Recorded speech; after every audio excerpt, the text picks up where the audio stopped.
अस्सलाम वालेकुम, मेरा नाम नुमान फ़ारूक है from the platform of future empowered academy. आज का जो मेरा अकाउंटिंग का टॉपिक है वो सिंगल एंट्री है। सिंगल एंट्री का इनकम स्टेटमेंट और बैलेंस शीट किस तरह से बनेगा, इंशाल्लाह इस वीडियो में आपको बहुत अच्छे से समझ आएगा। इनिशियल स्टेज पे मैं आज आपको प्रॉफिट एंड लॉस अकाउंट बनाना सिखाता हूँ। एक एग्ज़ाम्पल लेते हैं कि एक बंदे ने इन्वेस्टमेंट किया मोबाइल शॉप पे, लाख रुपए लगाए। अब एक साल के बाद वो अपनी अगर पोजीशन देख रहा है तो उसने सारे एसेट को कैलकुलेट किया और अपनी लायबिलिटी को माइनस करने के बाद उसकी जो पोजीशन थी वो 1,80,000 थी। इसने इन्वेस्टमेंट कितने की लाख। राइट नाउ उसकी पोजीशन कितनी, 1,80,000। तो इट्स मीन कि इसने पूरे साल में 80,000 का प्रॉफिट किया। तो जो साल के आखिर में पोजीशन है इसे हम कहते हैं कैपिटल एट एंड, जो इस वक्त है 1,80,000।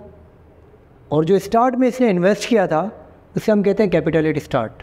अगर हम इन दोनों को माइनस कर दें तो हमारे पास 80,000 का प्रॉफिट आ जाएगा। इस एग्ज़ाम्पल को थोड़ा और आगे बढ़ाते हैं। लेट सपोज इसने लाख रुपए की इन्वेस्टमेंट किया, मिड ऑफ ईयर ज़रूरत पड़ी और इन्वेस्टमेंट की, इसने 20,000 की और इन्वेस्टमेंट की, जिसे हम कहेंगे एडिशनल इन्वेस्टमेंट या capital introduction.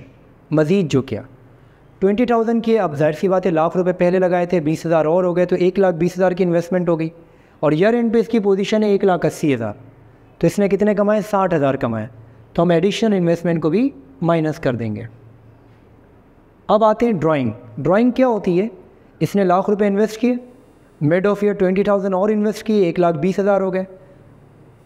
During the year इसे घर में ज़रूरत पड़ी, इसने ड्राइंग कर दी, यानी कि जो कमाए थे प्रॉफिट वो घर में दे दिए। लेट सपोज 10,000 रुपये दे दिए। अब इसकी इन्वेस्टमेंट कितनी हो गई, लाख रुपए लगाए थे, 20,000 की एडिशनल इन्वेस्टमेंट 1,20,000, 10 दे देने के बाद अब बची है इन्वेस्टमेंट 1,10,000। और right now at the end of year इसकी पोजीशन कितनी है, 1,80,000। तो इसका मतलब इसने टोटल प्रॉफिट कितना कमाया, 70,000 कमाया। तो हम ड्राइंग को प्लस करेंगे क्योंकि जो घर में इसने दिए हैं वो प्रॉफिट सही दिए हैं। तो अगर हम 10,000 प्लस करेंगे तो आंसर आ जाएगा हमारे पास 70,000 का प्रॉफिट। इस प्रॉफिट को नाम दिया जाता है अनएडजस्टेड प्रॉफिट। अब इसमें से क्या एक्सपेंसेस माइनस होंगे, जिसे हम कहते हैं ऑपरेटिंग एक्सपेंसेस। अब ऑपरेटिंग एक्सपेंसेस कुछ भी हो सकते हैं। लेट सपोज डेप्रिसिएशन का एक्सपेंस हो गया, एग्जाम्पल के तौर पे डेप्रिसिएशन एक्सपेंस दिया हुआ है 5,000। सैलरी एक्सपेंस हो गया, सैलरीज एक्सपेंस हो गया लेट सपोज 12,000। और ऑफिस सप्लाईज एक्सपेंस हो गया इसका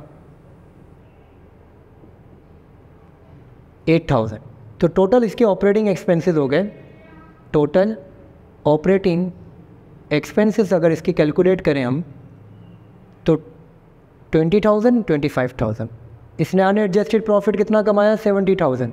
जब इसको इसमें से माइनस करेंगे तो हमारे पास आ जाएगा 45,000 एडजस्टेड प्रॉफिट। अब सवाल में कभी कभी अदर इनकम भी होती है। अदर इनकम अगर होगी तो हम ऐड कर लेंगे, यानी कि बिज़नेस से हटकर जो बिज़नेस चल रहा है उसके अलावा उसने कोई कमीशन कमा लिया, कोई रेंट इनकम आ गई, तो उसे हम कहेंगे अदर इनकम। अब सिंगल एंट्री में जो अदर इनकम का वर्ड लिखा होगा वो होगा कोई भी एसेट अगर आप क्रिएट कर रहे हो। जैसे एग्जांपल के तौर पे एक बंदा बिज़नेस कर रहा है, लाख रुपए लगाए थे, आराम आराम से वो अपने एसेट बढ़ाता जा रहा है। तो ज़ाहिर सी बात है जो एसेट बढ़ा रहा है वो कमा के ही बढ़ा रहा है, तो इसे हम अदर इनकम कहते हैं। यहाँ पे अमूमन प्रीपेड इनकम अगर हो, सवाल में प्रीपेड हो, कोई प्रीपेड सैलरी हो या प्रीपेड रेंट हो, तो कोई भी एसेट अगर क्रिएट होगा वो अदर इनकम कहलाएगा। लेट सपोज 3,000 का प्रीपेड दिया हुआ है तो हम टोटल अदर इनकम कर लेंगे। टोटल अदर इनकम 3,000 और नेट इनकम इसकी जनरेट हो गई 48,000। ये तो आपका बन गया इनकम स्टेटमेंट मुकम्मल।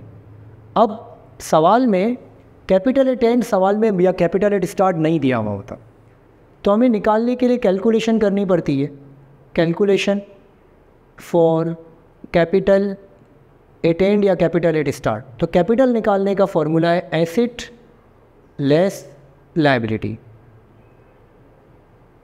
लेट सपोज कंपनी ने जो भी बंदा है उसने जो इन्वेस्टमेंट किया था, ईयर एंड पे जो उसकी पोजीशन है, तो ईयर एंड पे इसके पास कैश पड़ा हुआ है, उसके पास अकाउंट रिसीवेबल है, कैश है, अकाउंट रिसीवेबल है, ऑफिस सप्लाईज है, जो भी एसेट है सबको आप टोटल कर लें,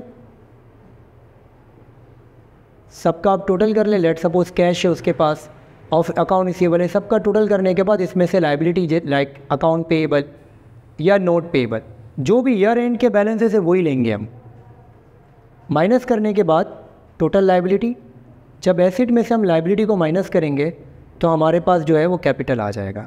ये सिंगल एंट्री का इनकम स्टेटमेंट बनाने का फॉर्मेट था। उम्मीद है आपको बहुत अच्छे से समझ आया होगा कॉन्सेप्चुअली। इंशाल्लाह इस तरह की और वीडियोस आती रहेंगी जिसमें हम मज़ीद टॉपिक को डिस्कस करते रहेंगे। अगर आपको ये वीडियो अच्छी लगे तो लाइक एंड शेयर ज़रूर कीजिएगा। जज़ाकल्लाहु खैर।